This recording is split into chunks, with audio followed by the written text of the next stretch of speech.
She's there. Okay, she's there. And I'm here. Hello. Hey. We are, so this is a show that has been a long time in coming, but before we dive in, because this is our inaugural show, we're just figuring things out as we go. We're figuring things out as we go. And I was going to say tech issues. Well, so here's the reason why we do this, right? The reason why I do it this way is because you're going to have these tech issues whether you're doing them behind the scenes or not. And I think that we don't often show people what the behind the scenes tech issues look like. So it looks like people who make money all the time off of their lives or businesses or whatever, it looks like they never have those issues, right? And so I feel like it's so important to just do the thing, especially since we're educators, right? So we do the thing and then you get to see whatever the issue is. And you're like, oh, look, they have the same problems as we do. Right? So that's why I think it's like super cool. Okay, so I found, hi, Christy, hello. Christy, do me a huge favor. I'm going to share this to my personal profile, but would you mind sharing it to the squad? That would be super awesome. Let's just get it where we need to share it to a page, share it to a group. You know what? It's not letting me share it to a page or a group. So you know what I'm going to do? I'm just going to share it using the link. That's what I did. I couldn't share it either. So Well, so what happened this morning is that I went to go schedule the live, and the live producer said there's a new version of Live Producer and that you got to use the new version. So I kept trying to load the new version, but it wouldn't actually load. And so I'm like, all right, really? This is happening right on the eve of our first, our first show. I'm like, oh my God. Well, you know what I'll tell you though? So in film, theater, and all that stuff, they always say like the more tragic your dress rehearsal, the better your live show. So like all the bad stuff that happens is supposed to be like a good right? Well, it's like so Noises Off. This is a good thing. It's like in Noises Off. So when's the dress? So Noises Off. When's the dress? We open tomorrow. When's the dress? Oh, so Syra, take a look. Okay, so guys, are you watching this? I want you to see. So Syra, have you... Forget the sun, Syra. Go look at this on your computer. Okay, go look at this on your computer. Somebody make comments. I need you guys. Okay. I need you guys to comment things, say stuff.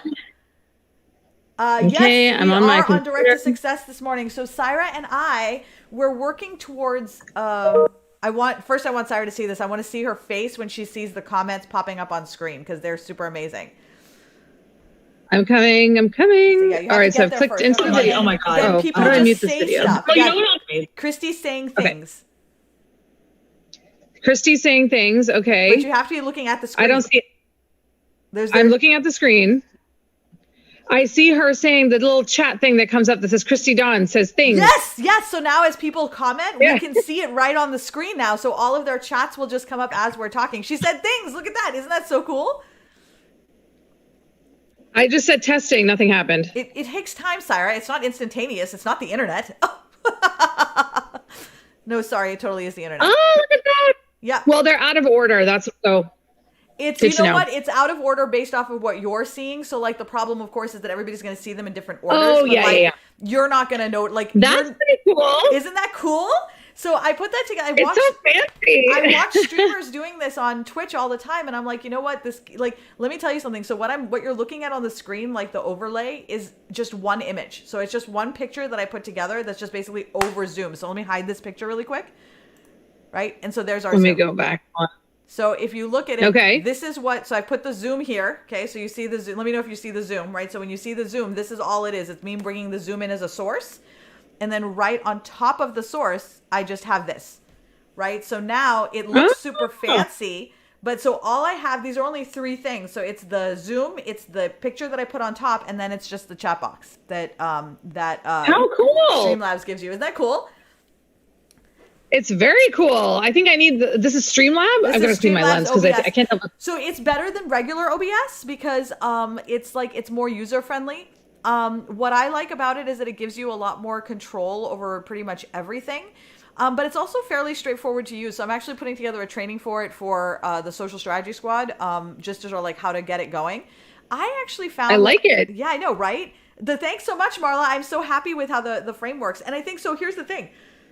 Like so without the overlay, right, it looks like, oh my God, Vanessa, like, it looks like, oh my God, this is just a zoom thing. No problem, right? So whatever your imagery is or whatever it is that you like, you add on this thing and suddenly it becomes more accessible. You're like, oh, well, I could do that. I can make one image that has holes in the side and put a zoom thing there. But if you look at it like this and you're like, oh my God, how did she do that? It looks way more impressive than it actually is, right? Like it looks wicked impressive. I mean, I was live last night doing a whatchamacallit, like a food live, and I was using Be Live, and it was great because, like, I know how to use it and everything, but this looks way fancy. I actually want to see what it looks like on a phone. Does it also come up on a phone or no? Because I haven't had a chance to experiment with anybody, because I experimented a little bit with Anne, but I was right in the middle of the launch at the time, so I only had a few minutes to jump in. But I like doing this experimentation because I want you guys to come along on this with us, because here's the thing, right? If you look different from the way everybody else looks, people will stop the scroll just because they're like, what is this that I'm seeing, right? It's just whatever it is. And this is different, whatever it is. Yeah, what are you noticing? I think the text might be a little small. Well, it's because I have the closed captioning comes up. So. Oh, yeah, you're right. Okay, that's good. Yeah, because then basically what's happening is the closed captioning is there, but then you can't see what people are saying because it's going over the closed captioning. Yep. But it doesn't matter because you see it right there. You know what I mean? So it doesn't even really matter. So the way that you can see the comment is this, right? So here's where this came from, because what I've been thinking about lately is that over time, when Twitch first started, right? So when Twitch and Justin TV and so live streaming all started with gamers, and porn and also gamers, but so everything starts there. It is what it is, right? I'm like, it's a little too early for that. But that's where everything starts. Anything technological, guys, I'm telling you, that's where it started. If that's where it all starts. But anyway, so gamers, they started by streaming on phones and on devices and things like that, right? And over time, what ended up happening is now you can just watch them on screens. And with Facebook doing the metaverse thing, one of the things that they're really trying to do is create a situation in which you're all over the place, right? Where you can be accessed via TV, where you can be accessed in any location, right? So let's imagine that somebody is trying to fall asleep at night and they're so instead of having it on their phone, they're just laying and watching it on TV. So now they can see all the chats that are going across the screen. So right. I anticipate that over the next 2 to 3 years, we're going to start seeing because Facebook Portal, they have that same sort of it's basically, have you seen the Portal? It's basically like a home device. It's like a screen, basically like a TV screen. I'm not going to be down with that. Yeah. And I'm not using it, right? That's not my thing, but a lot of people do. So it tells me that they are moving in this space where they want to be what we call the Internet of Things, right? Where they want to be accessible everywhere. And so this is something. So Jennifer has a portal. So Jen has a portal. So she knows exactly what we're talking about, right? So nice. That is moving the industry is moving in a space where there's going to be more people watching you in other places that aren't just their phones. And so these are the kinds of tools that become helpful later on. I think that you're absolutely right. We do have it on the phone as well. But one of the things that I'm trying to think about with this whole Facebook metaverse thing is how is this going to impact us over the next 2 to 3 years? Because honestly, it's not going to impact us at all in the next 6 months to a year. It's in the next 2 to 3 years that we're going to start seeing those big changes happening. Dude, what do you think of the whole metaverse thing? I was just going to say, it's so funny that you use those cups because it always looks like you're drinking whiskey or something. Oh my God. Every morning I wonder if people think I'm just drinking whiskey all day long. Right? It does look like that. Is that iced tea? Yeah, iced tea. I don't drink. Yeah. Because I was going to say, I couldn't tell if it was Dr. Pepper or iced tea. Huh? I couldn't tell if it was Dr. Pepper or iced tea. No, I'm trying to get off the Dr. Pepper thing. I'm really feeling out of alignment with my body right now, and it's making it harder for me to concentrate and do things. So we're only 11 days away from moving into the house, so I'm trying to put systems in place to be a little healthier. So I am totally going to ignore your question about the metaverse because I haven't done any research on it yet. And all I know is that I feel kind of like a little Ready Player One about it. So I haven't really made my peace with understanding all of it. That's the thing. That's why I want to know what you think, because that's exactly what most people are, right? Is that they've heard about metaverse. They're sick of hearing about Facebook. And now the question is, oh, by the way, somebody gave me really good feedback. Who was it? Marla says that the red live box and number of viewers covers your name. I read it, yeah. So I am going to move you to the right for next time. And what I may also do is move the chat box to the right a little bit so that the closed captioning, I might rearrange it a little bit so that the closed captioning is there so we can have all of the things there. But that's the thing, right? So you were saying a little Ready Player One about it? Yeah, so like Butch and I were talking about this the other day, and we were like, "Oh, look, it's like Ready Player One," and I think that it's just a bit too extra for me, you know. Dude, I think so I struggle true. with. Yeah, I struggle with social media anyway, and it's interesting to me because like back in the 90s or like the early 2000s when we were working at Emerson and we did help desk and all those things, like I was pretty up on the tech world, like whether it was MP3 players or mini disc players or like doing flash animation for websites, like all of those things were very familiar to me, and I felt confident about my knowledge of like where tech was and where it was going. And I think now things grow at such an exponential pace that even if you tend to lean towards tech, unless you're like immersed in it, it's so hard to like really understand how all the different things play together. And I personally feel like it's just overkill. And, I have little kids. So like, obviously, you and I have different experiences with social media and technology and, all these things in the digital space. But like for me, I see my son like my daughter's 8 and she's already getting these things called victory royales in Fortnite or whatever it is. And apparently it's like really hard to do. And Butch is always super impressed. And I'm looking this up right now. Kids today are in such a different place than we were. And they're so immersed in technology. And they're so like, and I really do feel constantly like, do you remember that novel by Dean Koontz? I read it back in the early 2000s. And in the book, yes, it's kind of similar to this. And technology ultimately becomes like one with humanity and like, no, I got to tell you, I'm going to stop you because I remember the last scene of that book. Somebody walks into a room and I remember it saying that the person was sitting at a computer and the computer had wires coming out that had embedded itself into the person. I know exactly the scene you're talking about. It was like, oh my God, yes. Yeah. So I have never forgotten that. And I think that the more we get into this, like I liked your Oculus Rift and the whole digital, like virtual reality thing. I do think it's cool. But yeah, I find myself using social media a lot to connect with people that I care about and like my customers and things like that. But I definitely find that it's gone to a point where I'm probably not going to be on the rest of that journey. Like, I think I maybe change my mind, but I feel like I've reached my limit in terms of my adaptability with the whole virtual reality type universe. Maybe if I can virtually walk on the moon or Mars, I might be down for that. But like, I think that otherwise, this Facebook world is like where we are today, right now. Pre-metaverse is probably the limit of my foray into this Ready Player One space. Dude, so Marla saying, so based off what you're saying, and actually you said so many things there that like I have so many questions about, like I think it raised a lot of good conversation. So first I want to say Marla's talking about her kid her niece on TikTok. So just this morning, I sent Katie Gunther a message. She asked me because she does my email, right? So she sent me an email last night asking me, okay, is it good to go? And psychically, I sent her a message saying it was great, but I didn't actually tell her. So this morning she asked me and she goes, hey, is it okay? I said, I psychically told you it was fine. Like, why didn't you hear me? You didn't pick up on that? Like, what's the matter with you? Like, what's your problem? So I wanted to find a GIF that was sheesh, right?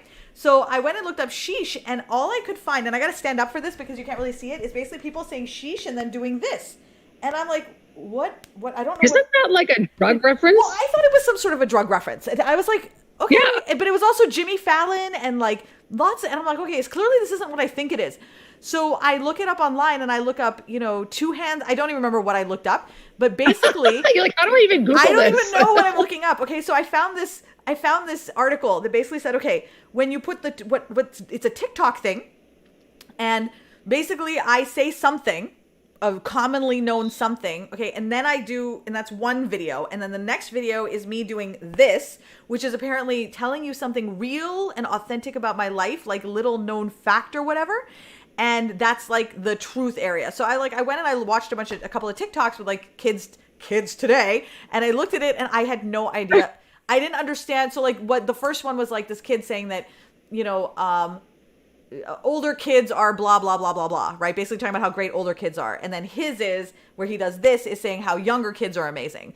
And so I'm like, okay, I kind of understand how it works, but I'm like, dude, I can't with this. And I think that something you said was very interesting. So I want to come back to that because that was really important. You said that you don't feel like this is like, you don't want to be on this journey after this. And I think that like, what's happening with many of us, because we're all in our late 30s, early 40s, 50s and 60s, and we've had the internet to a point at this stage, and social media to a stage where now we're all kind of coming up short and reflecting upon, okay, what is it that we want to, like, is this how I want to live my life, right? Like, do I want to live my life? Because we spend up to more than 13 hours a day on screen right now.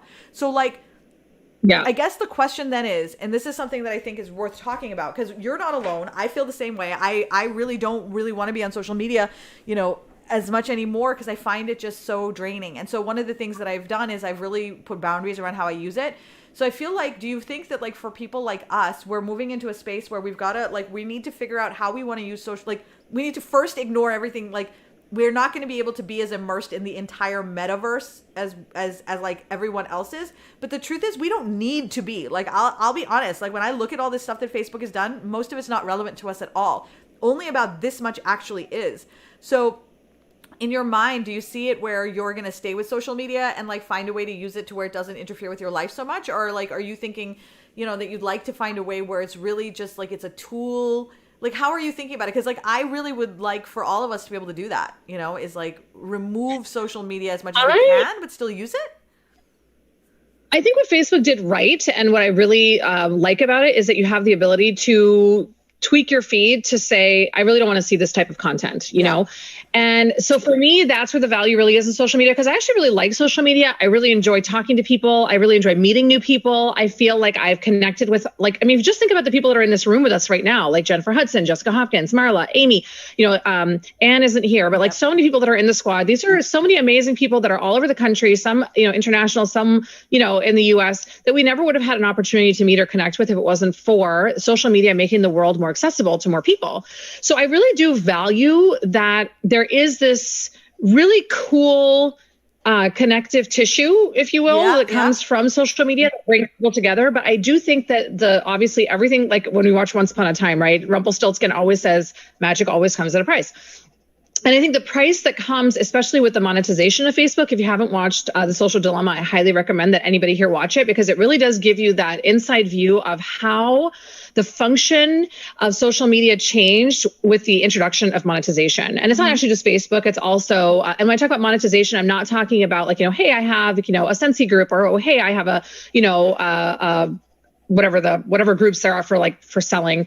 I'm not talking about those things. I'm talking about, like, the real monetization from companies that have really big ad budgets that are spending a lot of money to put things in front of you so that you can make a buying decision about their products, especially when those buying decisions are fueled by things that you're doing elsewhere in the internet, right? So if you're on Google and you look something up, right, you go back 30 seconds later, all of a sudden you have an ad on your Facebook, right? So there's all this connection between all of the things that you do on social media. So I really do think that the part that's good is where you have the ability to say, I really don't want to see this content. Please don't show it to me anymore. So you can kind of take some of that control back of your visual real estate. But I think that I would like to see more of that. I would like to really see social media go in the direction where it is allowing all of this open communication between systems. So there is that value that can be created for people if they so choose to have it. But I do wish that there was a way for people to say, you know what, I don't want to see inflammatory content. I don't want to see news, or I don't want to see, politics or movie, whatever it might be, that you have the ability to go in and customize it so that it's more catered to what's going to bring you joy and fulfillment versus frustration and anxiety. So that's kind of where, for me, and especially as a mother, I feel like there is so much pressure on kids these days to have social merit through social media. And it's like, imagine, Vanessa, when we were in school, right? Being the popular kid or the unpopular kid was really just a factor of, what you wore in school and, like, who you talked to and who you hung out with. But it was all kind of, like, limited to your physical location when you were in school. And when you left school, you kind of left it behind. With social media, there is no end. There's no forgiveness. There's no erase button. There's no unsend or redo, because everything kind of lives forever. And I think that it really gives people this reach without responsible education of how to use that reach, and how the things that we say and do on social media have impact. They really, really do. And I love following people like Deanna on Instagram, who really talks about body positivity and shows these. She's so great. And she's in Dubai, which is really kind of cool, because it's not a conversation I think is really happening. Yeah. I'm making a list of resources for this, because, like, we've got a couple already. So I just, so you know, I'm making notes. Keep going. Yeah, and so Mandy, exactly. It's this idea of, the social burnout. And I also think, again, everything has an upside, but I think exactly what you said, Vanessa, boundaries, right? So using social media the way it's intended, right? And it's sort of like drinking a soda or eating cheesecake or anything else that brings, satisfaction to your life. If you eat an entire cheesecake, you're probably going to make yourself sick. If you eat an entire cheesecake every day, you're definitely going to make yourself sick. But if you enjoy it in moderation and you enjoy your cheesecake once in a while, responsibly, you're probably going to be fine. So I think that that's really the thing with social media, is for individuals to understand that just because it's there doesn't mean you need to consume it. And it's important to take control of your social media feed and say, you know what, when I see content like this, yes, I feel motivated to write something and respond and, say my piece, but is it serving my greater good, which means bringing joy, fulfillment, satisfaction, and growth to my life? And if it isn't, I need to make a deliberate decision to say, I don't want to see this content anymore, so that our feeds can be more customized to bring us fulfillment and happiness versus frustration and the anxiety that I mentioned earlier. So that's my opinion. Yeah, no, I like that. I like the conscious curation of your feed, because my life has gotten much better in general since I started hiding people. So hiding people who have things that I don't want to see.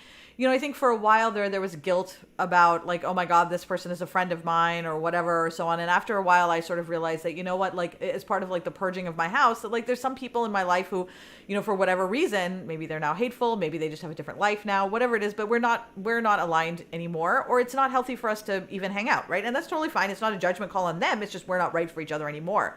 Hi, LaFern, Grand Rising, my friend.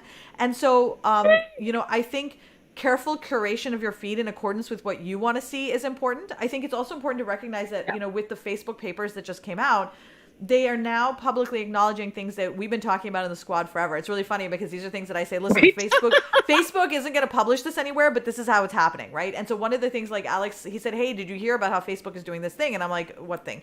And he's like, oh, where basically if you engage with any inflammatory content, you are 10 times more likely to get more inflammatory content than if you engage with something about puppies, or the angry emoji. Do you remember? Getting people to come back. Well, dude, do you remember? Okay, this is so funny. Do you remember that post that used to go around all the time? And this is a really great example of how so much bullshit gets shared on the internet. So there used to be a time where every 6 months or so, we would get that post going around that says, oh my God, everybody, don't give me any angry emojis because you're going to ruin my algorithm and blah, blah, blah. And I was like, no, I fell victim to that too. I believed it. I was like, dude, that's not true. It's the exact opposite. It's always been the exact opposite. But everybody had that belief system, right? That's what it would do. And then now the papers have come out and it's 10 times more, right? So if somebody gave you an angry emoji, you're 10 times more likely, which means that if there is something that they have designated as inflammatory content or content that is going to give you a negative response, whatever that is, right? So you get to decide what gives you the negative response, but whatever that is, if you respond to it, then now you're going to get 10 times more likely to get things that are make your cortisol raise. And then with each thing that you engage with, you're 10 times more likely. Now think about what happens at the end of the week. By the end of the week, you are just completely embedded in that negative space that you don't want to be in anyway. And you're like, how did I get here? How did I get here? It's the song by Men at Work. We're talking about that song all week long. It's like, this is not my beautiful house. This is not my but that's not Men at Work. No, it's not. Oh my God, seriously? You're seriously asking this? No, I literally just do this. I'm not going to tell you this because somebody else tell her who this is. Jesus. Yeah, there you go. I was like, I'm not telling you this. I was like, wait, what? I saw the wrong video flash. I know. It's I was like, she knows this. I know she knows this because we watched. Which, in memories yesterday, have you looked at your Facebook memories today? What are my Facebook memories today? Talking Heads. Nice job, Amy. It's I Eat Cannibal. Oh my God, Frank Zappa, dude. Oh, that's some crazy stuff. So first I do want to say this in terms of the metaverse thing though, is that 99% of it is not relevant to you at all. It's not a big deal. It's not changing anything. This is just a cosmetic change that they're making because my first thought when I heard this was, what a megalomaniac. That was my first thought, was you're a fucking megalomaniac. My second thought was, what an idiot. So that was my second. I actually sent a GIF out, which was the Hermione doing what an idiot. Especially since I think Amy just told me in here, which I heard that they actually apparently tried to buy. Was it Amy who told us? They actually it was like $20 million or something. Yeah, but they wouldn't sell it, so they just fucking stole it. Oh, really? Yes, they just went and stole it. They're like, it's like, hey, can I have this from you? No, or I'm gonna steal it from you then. Okay. That makes a lot of sense. I think, here's what I think, based off what you said, I think that, you said something really cool about the monetization. And I think that one of the things that's important is that, like, once people get the bug for money, they have a choice to make. They have a choice to make. Are they going to go the direction of just blindly chasing control, money, and power? Or are they going to stay true to their original vision and mission and stay humble? And that's important, right? That's important. And I think that what's happened is that he's gone the way of many, many, many other companies. We've seen it happen in direct sales companies, in corporations. It doesn't matter, where people get bitten by the bug. And the second you monetize, you start seeing how much money you can make. The dollar signs start flying in front of your head, and you forget everything that was important to you. I mean, you and I have had that happen to us. Like, we've done that where we just constantly started chasing the dollar. I think we're lucky, I guess, maybe, or whatever, in that we were able, somehow, some way, we were like, oh shit, this is how I want to be.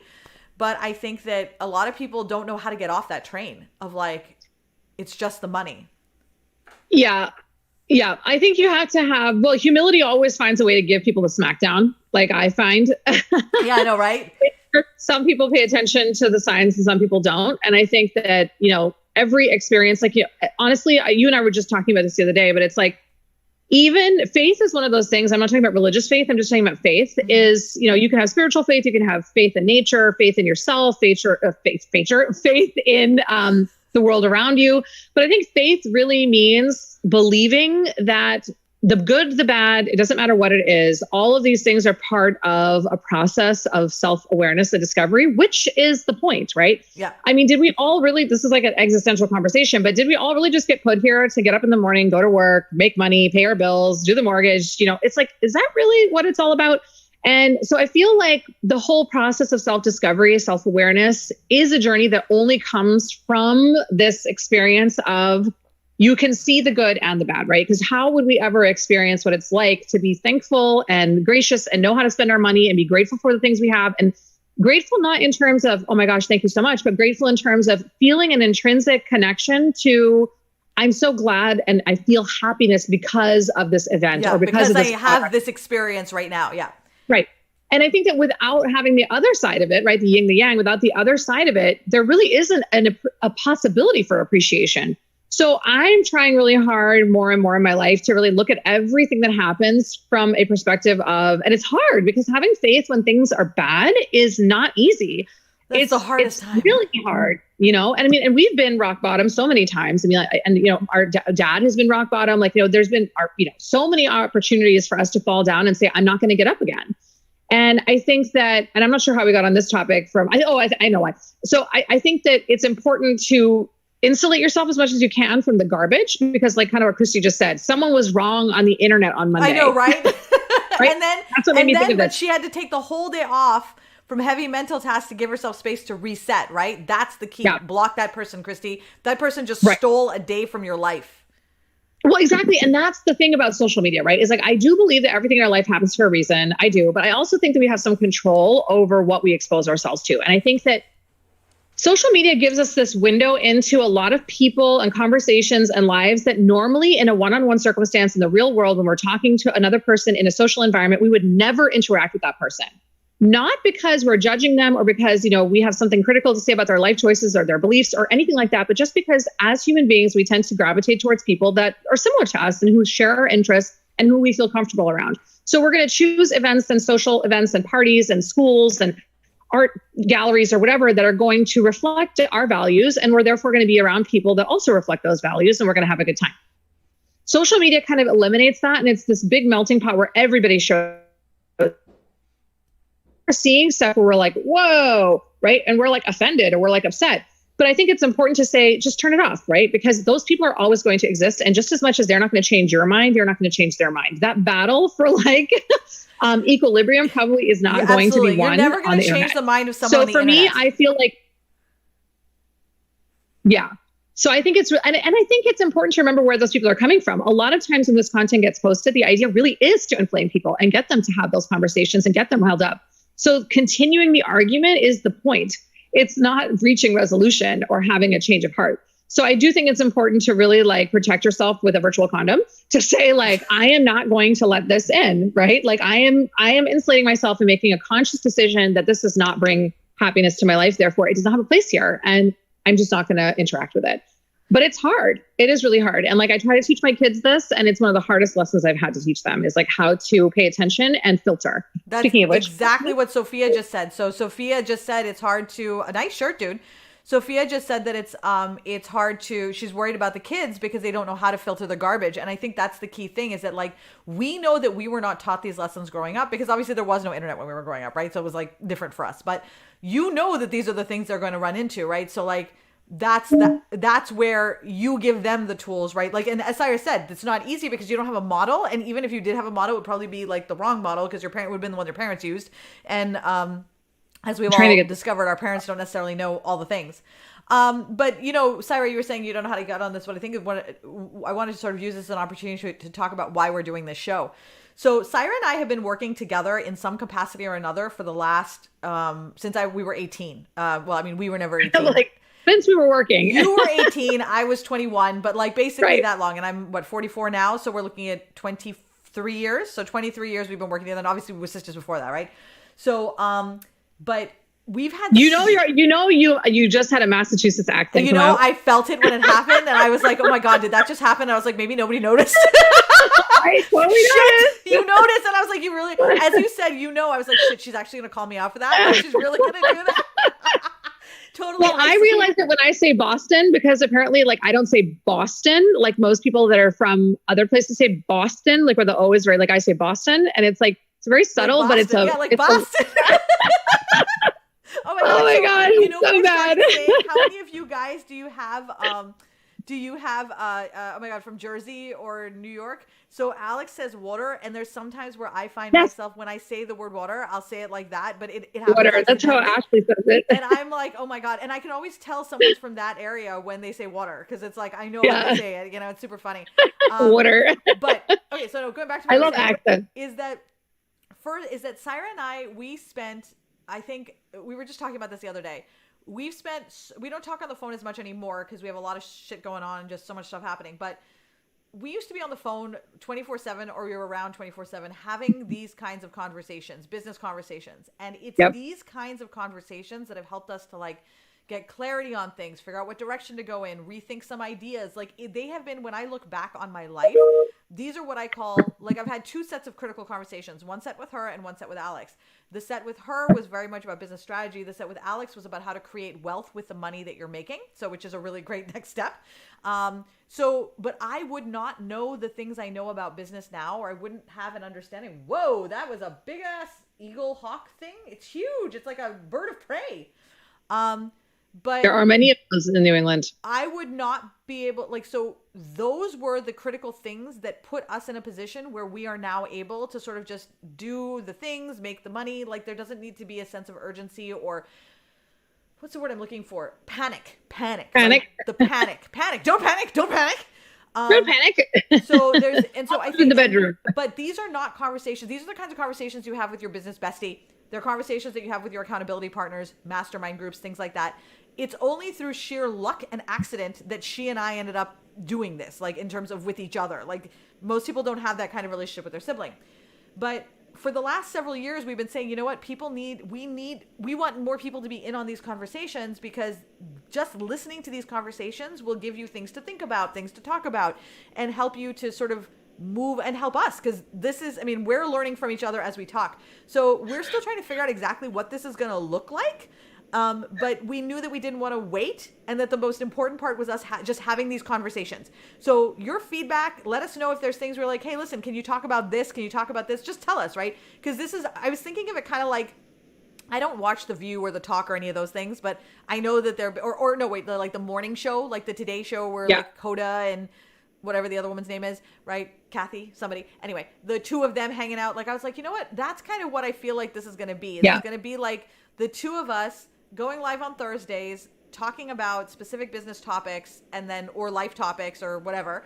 And then just basically that's it. Like that sort of, and just that help you to become better business owners and more effective business owners. I'm sure we'll have a better mission statement later, but Sarah, what do you think? Like that was my sort of take on it. I want to hear what your take on it is. Cause we're doing this with them. They're following along the process.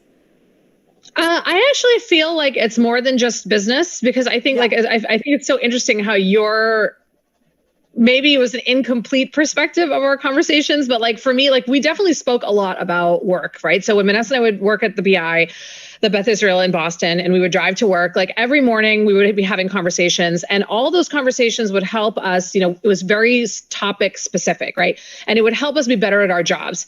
There was a reason why, we were go-to people to answer questions or do software development, because we talked a lot and we digested things. So we would eventually get to a place through discussion, we cemented a lot of this information kind of like almost into our like DNA level, so that all of these tasks and functions that we were doing every day were really just like breathing, they were just so part of who we were at the time. But I also think that for me, I found that those conversations were also really important in my journey towards being who I wanted to be. So like many of you know, and maybe you don't know, that I used to be like, I'm a recovering hypochondriac. And so for years, so many of our conversations revolved around how to cope with unhealthy coping mechanisms, right? So how to build new coping mechanisms to prevent yourself from getting sucked down these rabbit holes where we process pain or anxiety or disturbances in the force in our life through unhealthy habits. And so now I'm proud to say I'm a recovering hypochondriac. I mean, so now when I go to bed, used to be when I go to bed at night, I would be obsessing over health issues and like, I'm going to die in my sleep, I'm going to have cancer, like all of these different things. When really they were all just my attempt to process other things that were going on in my life. Now, when I go to bed at night, I don't think about those things, right? But when I think about myself 10 years ago, that was, well, actually probably a little bit more, maybe 15 years ago, that was like never going to happen, right? That was like, if Vanessa had said to me then, like, you're going to get over this, I would have said, you're crazy. I didn't believe you were going to do it. You were like this for a really long time. Really long time. And a lot of those things, like, and Vanessa had her own hangups, right? Like, with her dad and like, so many other things. So I think that those conversations were equally about, self-awareness and committing to the difficult conversations that get you to a place where you can have a free life and more joy in your life. So for me, I see these conversations as twofold, where yes, it's absolutely going to help you, because sometimes just listening to other people talk through some of the challenges they have in their businesses, how they overcome those challenges, the successes they've had and how they've achieved those, the relationships that they've built and how they've built them is really helpful. But I also think that, there's a lot of life lessons, a lot of things that we've successfully done, and a lot of journeys that we're still on, that as we talk about them, maybe it'll help you too. So I see it kind of like a double, the business side, but also enhancement of the personal self-development side. You're absolutely right. And what's interesting is that like, I tend to be so business focused. I can't tell if this reflection is just me or am I really reflecting on your side? No, I don't see you. I mean, I don't see you. No, I don't see a reflection. I mean, you got to sort this light shit out for next time. I will. I'll put a curtain up today. But, I will. I don't even know where. But to me, I'm like blinded. Yeah, blinded by the light. Yes. So one of the things that when I first started Direct to Success, I really thought it was going to be all about business. Oh no, I thought it was going to be all about Facebook ads, strategy for Facebook, and that was it. Like it was just really going to be like just basic Facebook strategy. Sire, that's worse. I can't see anything. Well, it's because you made it worse. That's what I thought that my business was going to be. And then over the course, you're being very distracting, Sarah. Sit down and stop moving. I'm sorry. We can fix it for next time. So, now you totally. Oh yeah. Okay. So when I first started, it was all about business, and it took me a while because I remember I used to be all just spreadsheets all the time. None of this mindset shit. None of this like I don't want to deal with any of that. And it took a while before I started to understand how these things kind of come together. And one of my key goals, right, has always been to help women find joy and wealth in their lives, right? I want you to make money and I want you to love your life right now. I don't want you to feel like you have to wait, like your phrase, mortgage your present for your future. I don't want you to have to do that, right? Right. And because my clients are so businessy, right? Because they're all in business and business is currently what's taking over their entire lives, right? I always think of it from that direction. Hi, Amber. Hello. But I think that it's so important because, like, just by only focusing on that, just when I said those words, it kind of reinforces that business is where you start, business where you start. Whereas truly what it is it's identifying what you want your life to look like and figuring those things out. And then business is one of the pillars. Because, like, you know, you said, I never thought you'd get over the hypochondria, but I also never thought I would talk to dad again, right? I didn't know that dad and I were ever going to be close again. You know, there are many things that I unequivocally held to be true that are no longer true or that have changed, right? And I think that, like, if you had told me then, I would have thought you were smoking crack, and I would have been very combative in my rejection of whatever it was that you were saying, because it was like, it's almost as if you came to me today and said, Vanessa, the earth is flat. And I'm like, what the hell is wrong with you? No, it's not, right? So, like, you're saying something that's so crazy, I can't even process it. And I think these discussions, there's some of them are easy, some of them are fun, some of them you get off the phone and you're happy, others you get off the phone and you wish you'd never had that conversation. Like, there are many different types of conversations that we've had over the years, but all of them have helped to move us closer and closer, I think, towards that ideal life state. You know, like, when I look at your house of what you're doing right now, you know, you're doing a huge reno project, and I mean, we'll talk about it more next week when we talk about, like, how to live your life in chaos, which is basically what both of us are doing right now. But you know, but what you're doing is very intentional and deliberate. So, like, even though it is chaotic and your life is a mess in your house right now because of all the things that are happening, there's an order along which it's going because you're designing something, right? And in order to design something and recreate your life, you have to destroy everything that's a mess first, because otherwise, how are you going to rebuild what's there, right? And so I think, for sure, you're absolutely right on that one, is that, like, it is all about it. And I do see it exactly the same way you do. I always, and it's a good, like, it's a good call out that, like, yes, business is important, but, like, ultimately that's what both of our goals are, right? And it's a really good example of how tributaries take you places, right? So, like, my actual goal is helping people have a joyful life. My tributary is already a business. So even without noticing it, I said that. And then you had to call me out. I just wanted to draw attention to that because that's 1 second, but it makes such a huge difference in life. And there has to be someone who'll call you out on those things. But I also think that a really interesting thing is that when you get too sucked into seeing your world through the lens of work, which is very common for people who are small business owners or entrepreneurs, because we live and die and eat by the money that we make every day. So literally, you know, you only eat what you kill, right? So it's like you're a hunter. You have to kind of go out there and hunt for yourself. But when, especially in these spaces where your customers don't live as small business owners and they are in the world, right? Like whether they work at a bank or a preschool or wherever whatever it is that they're doing, the more you insulate and suck yourself into this conversation of constantly being about work, the less connected you are to what's actually going on with your customers, and the less likely you are to be able to speak a language that they're going to hear and want to engage with, right? So when we're thinking about all the content that we're putting out there, we may think, oh no, I don't do that. But trust me, we all do it. I do it. Vanessa does it. Everybody does it. Because it's just habit. When you spend a lot of time thinking about your business, it's hard not to become business focused, and then you get disconnected. So that's why I actually recommend to people all the time to, and even if your business is solely online, get out in your community, get out in your local community, make those local connections, because you have, even if you never drum up an iota of business, which trust me, won't happen if you put the work in. Even if you never drum up business from your local community, it doesn't matter, because it puts you with real people who are like physically in front of you, and you can really witness what life is like outside of a computer. But it is hard. And so that's why I'm glad that, you know, Vanessa and I are doing this, because I do think it'll remind people that yes, business is important, making your business better is important, all those things matter, but so are a lot of other things that we need to make time for. And, you know, it's like you mentioned about the renovation, Vanessa, and you buying your house, having a baby. There's never a good time for those things, right? Yeah. There's never a good time. When Butch and I have been talking about this renovation for so long, and finally it was like, well, when I finish this project, and finally I was like, you know what? I'm never going to finish. And I'm going to still be living in this house 10 years down the road, and it's going to look exactly the same. And why? No, don't mortgage your present for your future, right? I said, no, I'm going to do it right now, because later, maybe never. Oh God, and, you know, even it's funny, like, never, ever do it now, right now. Oh my God, that was a Jehovah's Witness tape that we had when we were children, and I didn't know that was Jehovah's Witness. It was a Jehovah's Witness tape teaching you about you know, just how to, you know, be a good person. I learned many important lessons from that tape. I totally did that lesson. Oh my God. Like, so many, we should try to figure out what those songs were, but I know that. I know, right? We should write our 10 lessons from little things. Showing love to everybody every day. Every day matters. So, Butch and I used to have a sectional in our living room, right? And recliners. And for the longest time, he's been insisting, right? He's like, can we please get a couch? Can we please get a couch? We spent a lot of money on those and I didn't want to do it.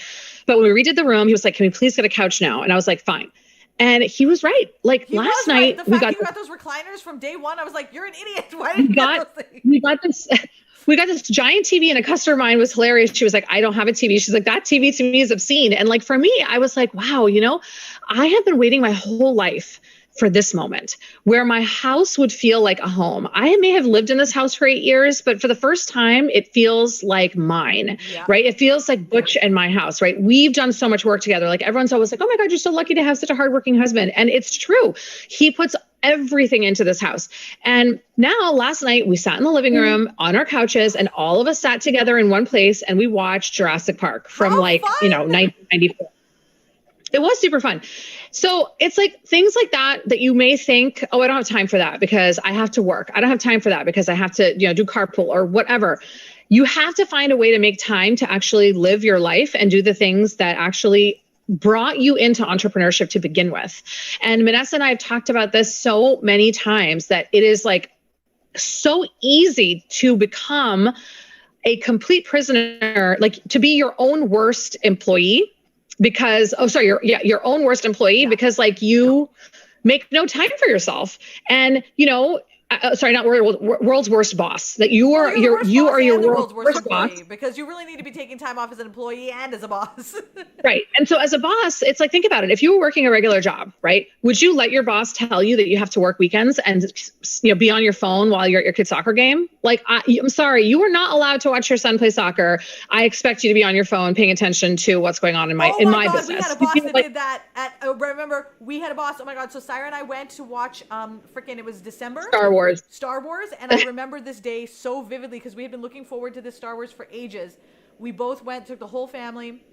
And in the middle of the thing, she gets an email or something, and then a text message from our boss, basically like, oh my God, it was awful. It was awful. Like what, I can't remember what it said, but like, she's like crying in the middle of like, she was so angry and I was so angry and we couldn't enjoy the movie. And we decided that we didn't want to live like that anymore. Like you wouldn't stay in a place where someone treated you that way. Oh my God. I remember that now. Exactly. You wouldn't. And so that's a really hard thing to face, is that you are your own worst boss. A lot of people left working in a corporate environment because they wanted that freedom, except many of us sacrifice that freedom for the next dollar that's going to come in. And I think so many of us feel like every minute I don't work is a dollar I didn't earn. Yeah. Right. And so it's like, if I take 30 minutes off, I lost $300. Obviously, that's not true. So it's really important for people who are in small business or entrepreneurs to remind themselves to prioritize life and prioritize improving their own life, prioritize their children, prioritize fun time, renovations, whatever. Because that was the whole point. And it's exactly what Vanessa talked about at the very beginning of this. It would come like a whole 360, just like Seinfeld, right? With the buttons, that you see the money, you chase the dollar, you forget your mission, you become an engine of money, right? And you forget that the whole purpose of you starting this was something else entirely. Maybe it was social good. Maybe it was, I'm talking about Facebook now. So with your business, it's the same thing. You left your business world, right? Working for somebody for a reason. And now you're in this small business world. Are you happier now? And do you feel like your quality of life is improved? Or are you working even more and not giving yourself the freedom to do what you really want? And you'll actually find, and Vanessa, you must have found this too, you will find more success when you give yourself permission to have a life. Oh my God, absolutely. So one of the things in the last 6 months that I feel like I've said over and over again, but I'm just going to say it again. just because I say it over and over again, and every time I say it, I'm like, I don't know how anybody could believe me when I say this, but it is that business is very counterintuitive. You have to do the opposite of what it is that you think you're supposed to do.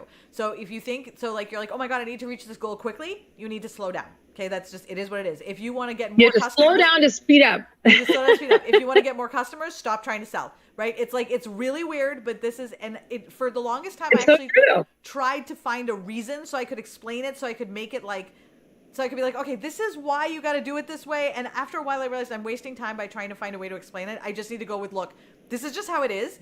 One day I'll figure out why and I'll be able to tell you. But right now I have no idea. I just know this is how it is. So let's just do it, right? Like, let's just do the thing. But you're absolutely right. Let's just do the thing. Okay. So, Amber says, but now I do work a lot. It's easy to have soft boundaries because my job is constantly literally in my hands. I can schedule my lives around my kids' bedtimes, but during the day I'm constantly working my business. You know, I think that really comes down to, Amber, and I think it's exactly what Syra said, is we are on YouTube too. We're live streaming to YouTube, Syra's business page, my business page, Syra's personal profile. That's a lot of sharing. Yeah, well, some of it. It's on my personal profile? Well, I didn't share it to my my personal profile. I made you a co-host. So what I'm trying to do, this is the first time we did this. I basically scheduled the event in advance, and I actually tested in advance. But I think maybe because we were late or something, it didn't work, or there was an update. Anyway, it didn't work exactly the way I was planning, so we'll keep trying again. But what we're working on is simulcasting. I'm trying to simulcast it to multiple places at once, so that when we go live, it's basically just us going live. So what you're going to have over the next couple of weeks or months as we figure this out is just a lot of tech difficulties and just us getting things ready, so that you can see that if you want to start your own show doing something like this, this is probably the process you're going to follow, and it's fine. It's not going to hurt anything at all. The place that we're not, which Syra, I really want to get there. I need to figure out how to get this on IGTV. I may actually just I forgot to record it. So I may just download it and then just upload it to IGTV and just have it be there. Cause I think it's like these conversations are the conversations that nobody has, because I don't think anybody knows what to call them, or nobody thinks that anybody would show up. And I realized that when Syra and I were talking, we realized we don't care if anybody shows up. It's just so important that we're going to talk anyway. Right, well, we're going to talk anyway, and it's just so important that these conversations happen. And every time we have these conversations on the phone, we're like, oh my God, we really need to have this conversation again and do it live so people can listen to us, right? Yeah, right. I am using Streamlabs. I have Streamlabs Premium, but I don't think you need Streamlabs Premium. You only need Streamlabs Premium to be able to access all of their fancy doohickey tools, but I don't think you need that to simulcast. Well, I know you'll be there, Christy. You've got to be everywhere. Okay, guys, so we are at the end of the very first S&M show. We are slowly but surely coming together. This is our very first overlay. Our branding will expand. Everything's going to change. But here's what I want to encourage you to do off of this, right? First is listen to this. Share this with anyone you know who's running a business. Anyone you know, we'll eventually get to more and more different people. But for right now, share it with anyone you know who's running a business. We'll be back next Thursday at 10 a.m. Same bat time, same bat channels. If you are in the social strategy squad, do not forget that you have office hours and coaching with Syra at 2 p.m. today, where you can answer any of her questions. You can answer any of her questions. She'll ask you the questions. Sure. Yeah, maybe you can. She'll answer any of your questions. If you are not in the social strategy squad and you want personal coaching, then you should go to www.socialstrategysquad.com. Get on the wait list. We're currently closed. We'll open up in April, but there is a blueprint there that you can use to get going. But in either case, do not feel like if you can't get in the squad now it's a problem.